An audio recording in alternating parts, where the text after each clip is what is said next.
गरीबी के दिन, फटे हाल, खाने को कुछ नहीं, इतने बुरे दिन आ गए कि एक वक्त की रोटी भी नसीब नहीं।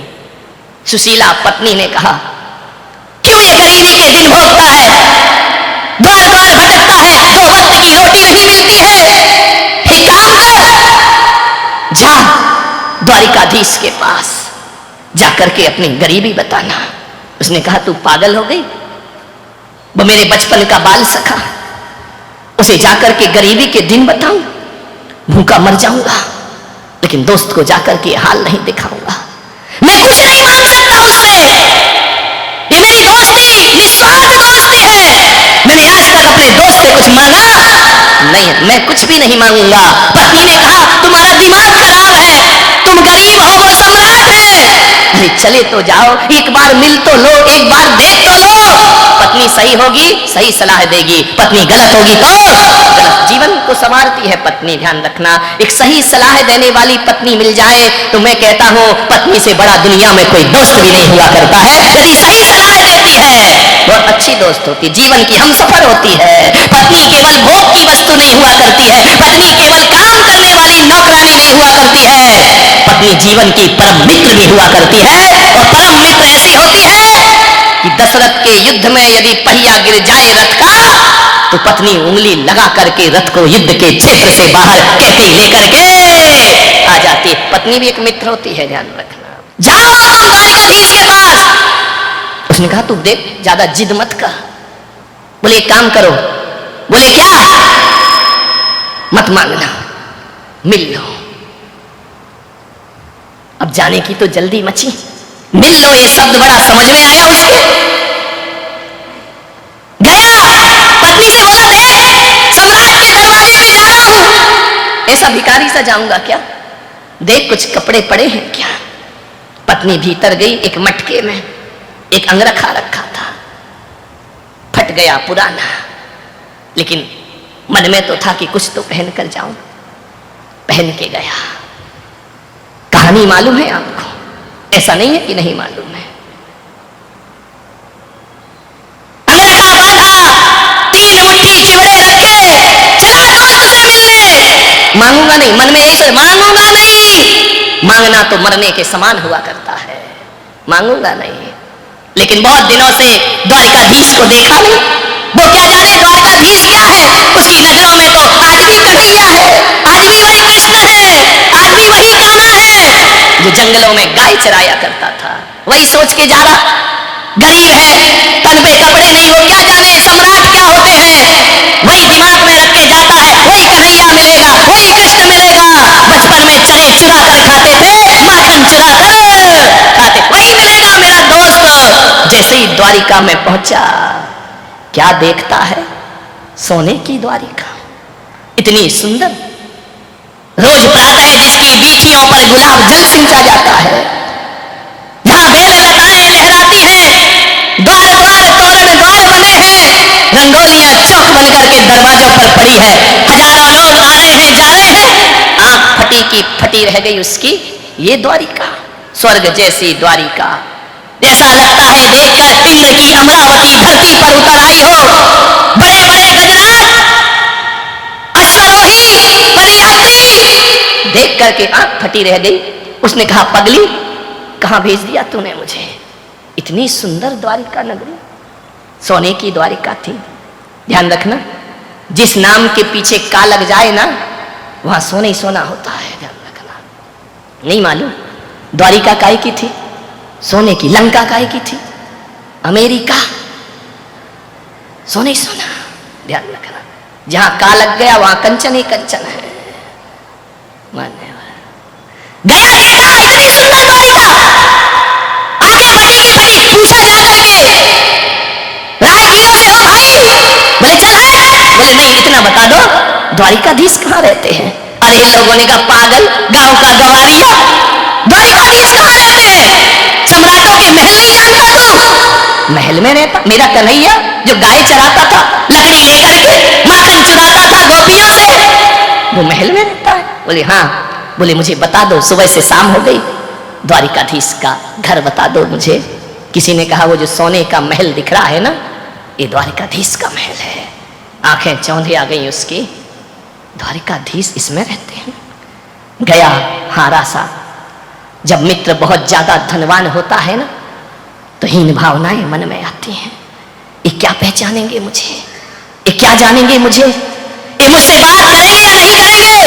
द्वारिकाधीश का महल, द्वार पे गया, भैया द्वारिकाधीश से मिलाओ।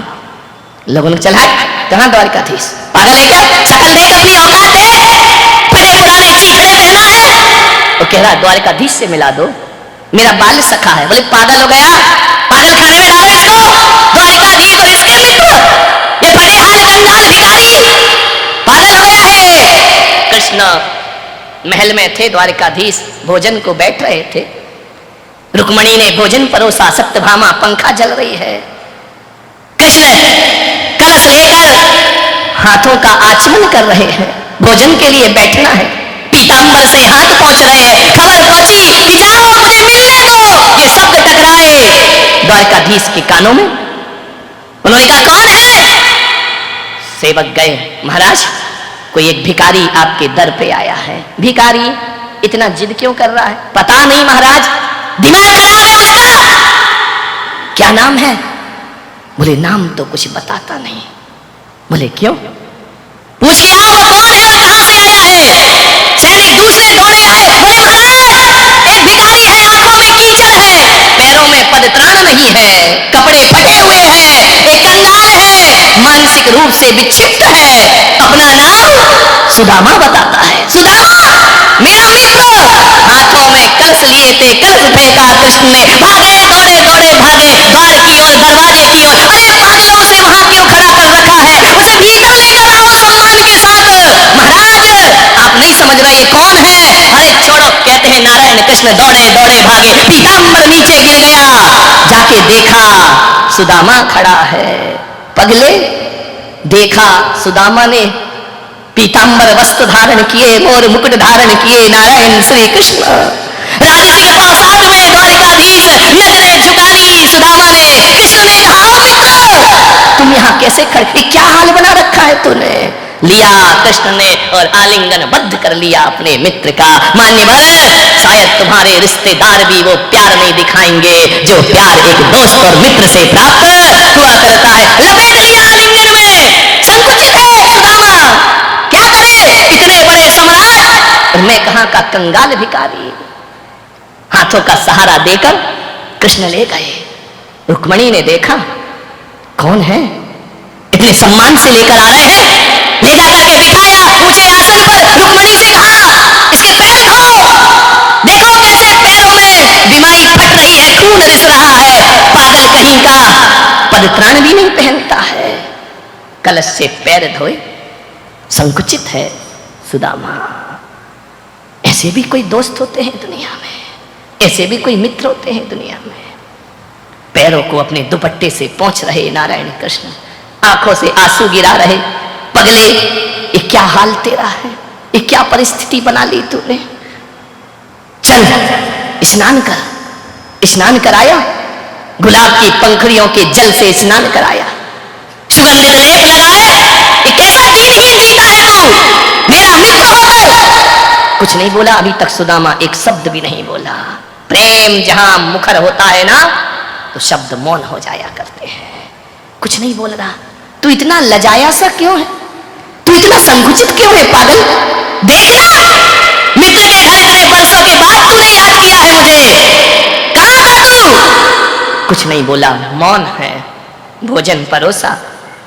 कृष्ण ने कहा शादी कर ली। सिर हिला दिया हाँ। अरे मित्रद्रोही, विवाह कर लिया और मुझे याद नहीं किया। एक बार तो मुझे खबर देता। मन ही मन कह रहा तुम कहां सम्राट और मैं कहां कंगाल।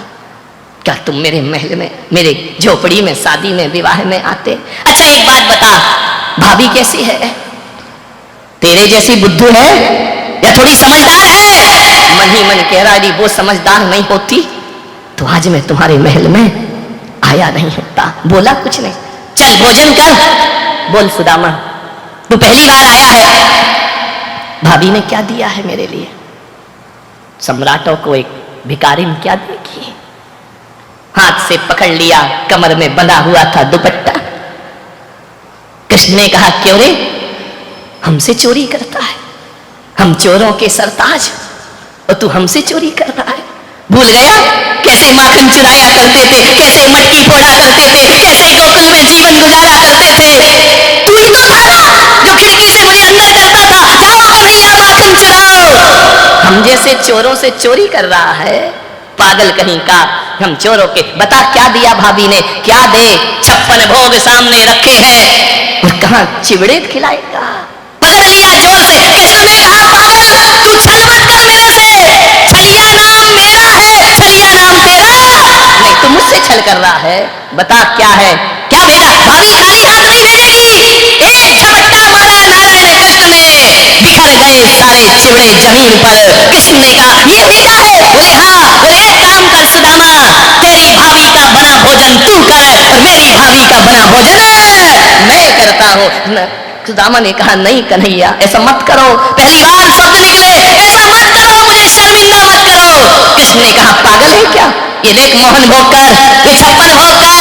जमीन पर गिरे हुए चिवड़े नारायण कृष्ण ने उठाए, एक मुट्ठी खाई, आनंद आ गया, प्रेम बरस गया। दूसरी मुट्ठी खाई और भी आह्लादित हो गए कृष्ण। तीसरी मुट्ठी खाने लगे, रुक्मणी ने हाथ पकड़ लिया। ठहरो, सब कुछ आप ही ले लोगे तो हमारा क्या होगा। इतना प्रेम देखा सुदामा ने, इतना प्रेम, इतना प्रेम, इतना वात्सल्य, इतना स्नेह। मैं आपसे पूछता हूं, आपके रिश्तेदारों में भी इतना प्रेम नहीं मिलेगा जो एक मित्र को एक मित्र से प्यार मिला करता है। ध्यान रखिए, कैसी रिश्तेदारी निभाई नारायण कृष्ण ने, कैसी मित्रता निभाई कृष्ण ने। रुक्मणी ने हाथ पकड़ लिया, सब इसे ही दे दोगे तो हमारा क्या होगा। सुदामा ने कहा कि मुझे दे कहां रहे हैं, ये तो जो 3 मुट्ठी चिवड़े लाए वो भी। रुक्मणी ने कहा, नहीं प्रभु हमारा भी ध्यान रखो। 1 दिन हुए, 2 दिन हुए, 10 दिन हुए। सुदामा सोच रहा है कि कृष्ण कहेंगे कुछ ले लो, गरीबी मिटा लो। कन्हैया भी काहे को बोलने वाले हैं। बहुत एक से एक कपड़े पहनाए, आभूषण दिए, भोजन कराया, महीने भर हो गए। अब मन तो हो रहा है कि वो पगली क्या कर रही होगी, लेकिन कृष्ण से विदा कैसे लूं। यदि मैं विदा हूंगा तो ये कुछ देने वाले और मांगना मेरे सुख। मैं मांगूंगा तो बिल्कुल नहीं इनसे, सम्राट से, स्वाभिमान से जीते थे सुदामा। एक दिन कृष्ण ने कहा, क्यों रे तू यहां मौज मस्ती कर रहा है महल में, भाभी की याद नहीं आती। रोज आती है, तो जाता क्यों नहीं, अकेली पड़ी है ना वो, जाता क्यों नहीं है। सुदामा ने कहा, जाऊं। बोले जाऊं।